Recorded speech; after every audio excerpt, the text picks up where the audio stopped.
Hi everybody, welcome to Sukh Vibes. In today's video, we are going to cover 15 questions which are related to braking, stopping, distance.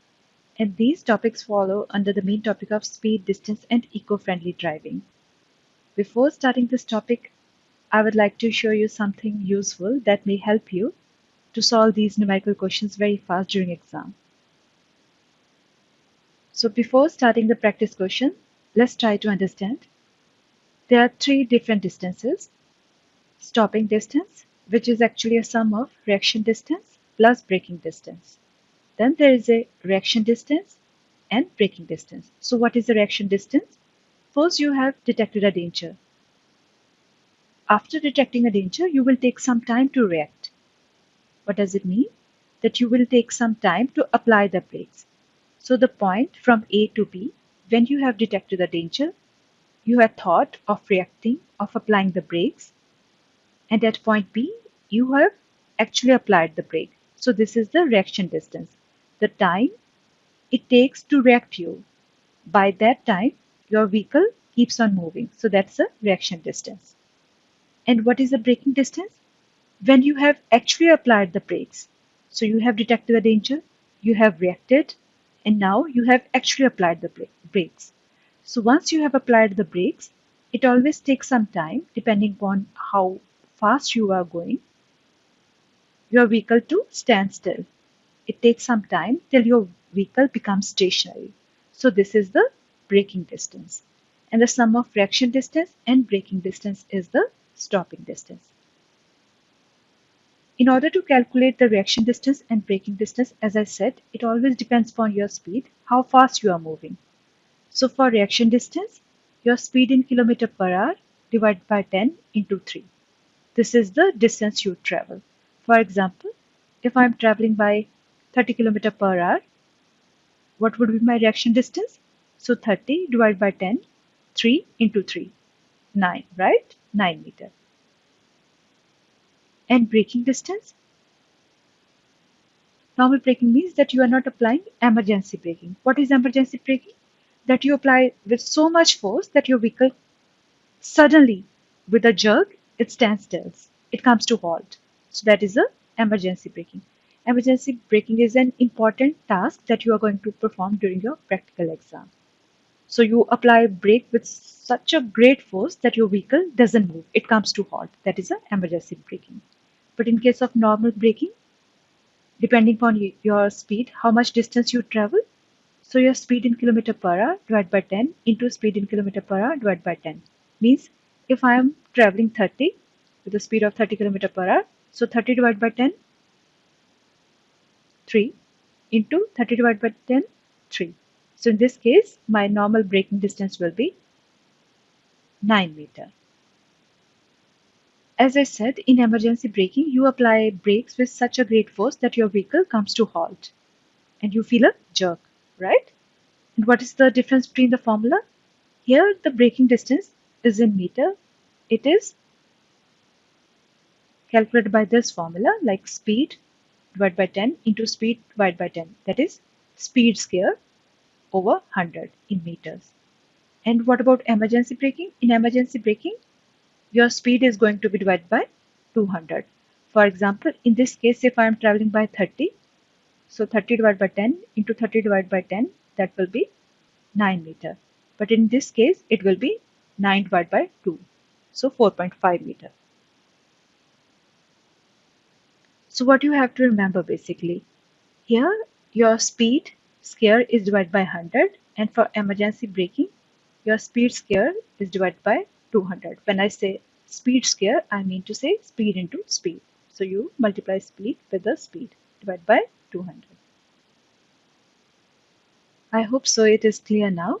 But if you want to understand these things in more detail, I would like to request you please check up my numerical videos where I have explained these formulas really well, and I have prepared a separate video on braking and stopping distance, reaction distance. So that will also help you to understand it in more deeply. Let's go to exercise now. Let's begin with the very first question. You are traveling at 100 km per hour and have a reaction time of 1 second and brake normally. Speed is given reaction time of 1 second, and brake normally. What is the stopping distance? So what was the stopping distance? Stopping distance was, let me show you once again. So stopping distance was reaction distance plus braking distance. In this question, we are traveling at 100.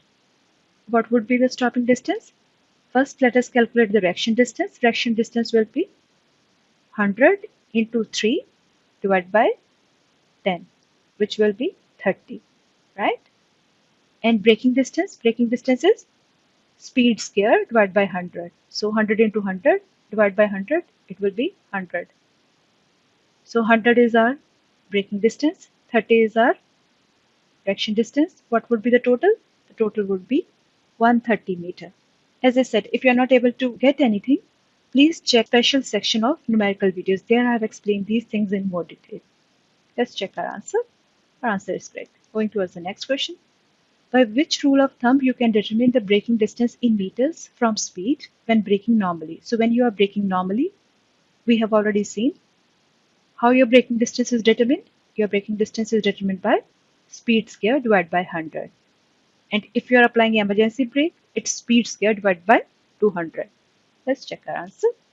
That's correct. Going towards the next. You double the speed at which you are traveling. How does this affect the braking distance?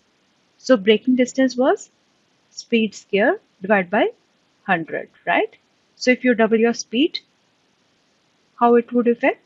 Speed is doubled, it means your braking distance will be 4 times. It is 4 times as long because formula is speed square. So double the speed, 2 times 2 into 2 is 4. It's 4 times long. Going towards the next, you are traveling at 30 km per hour. According to the rule of thumb, the braking distance is 9 meters when braking normally. So if you are traveling at 30 km, how you calculate the braking distance? So 30 speed square, 30 into 30, which is 900 divided by 100, which is 9 meters. How long is the braking distance under the same conditions when traveling at 60 km per hour?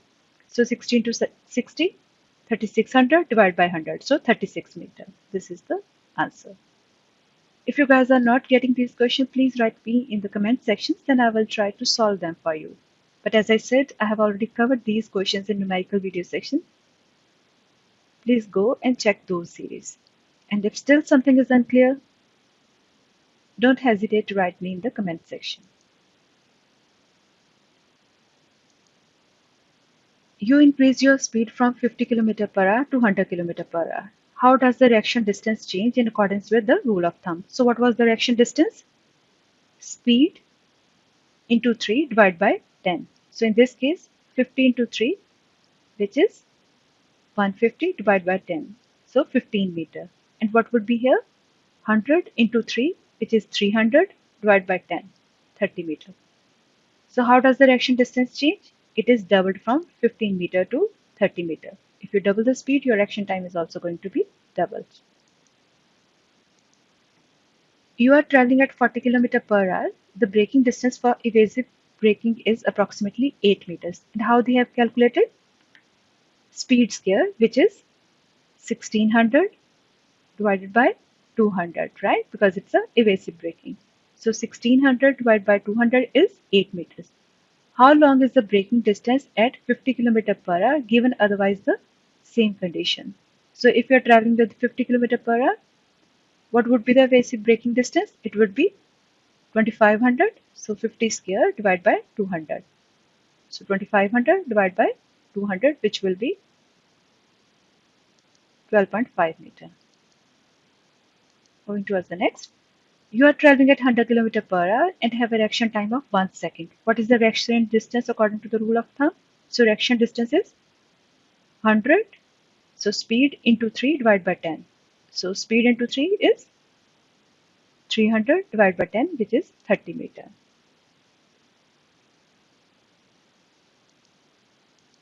You are traveling at 100 km per hour and brake normally. What is the braking distance according to the rule of thumb? So braking distance is speed square divided by 100. So 100 into 100 divided by 100 is again 100.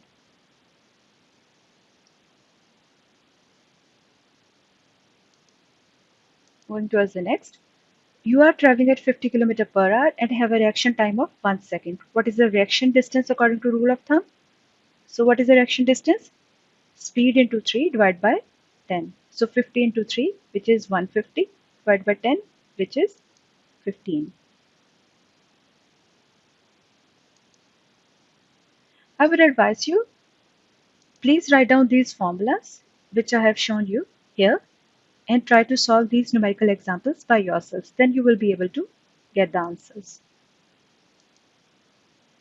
You are traveling at 50 km per hour and have a reaction time of 1 second and brake normally. What is the stopping distance according to rule of thumb? So stopping distance is sum of braking distance and the reaction distance. In this case, reaction distance is 50 into 3 divided by 10, which is 15, and braking distance, speed square divided by 100, which is 2500 divided by 100. So 25 is the braking distance and 15 is the reaction distance, and the stopping distance is 40 meters.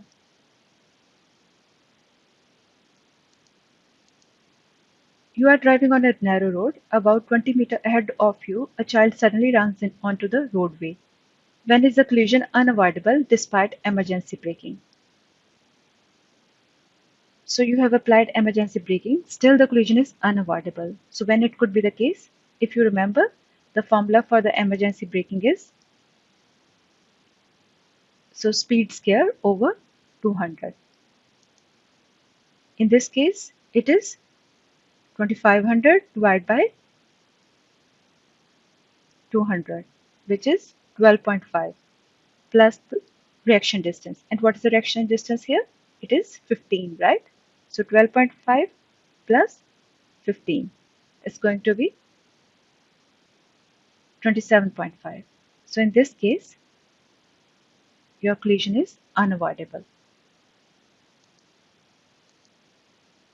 What does the braking distance depend upon? So your braking distance depends upon your condition of the braking system, exactly, if the brakes are in good condition or not.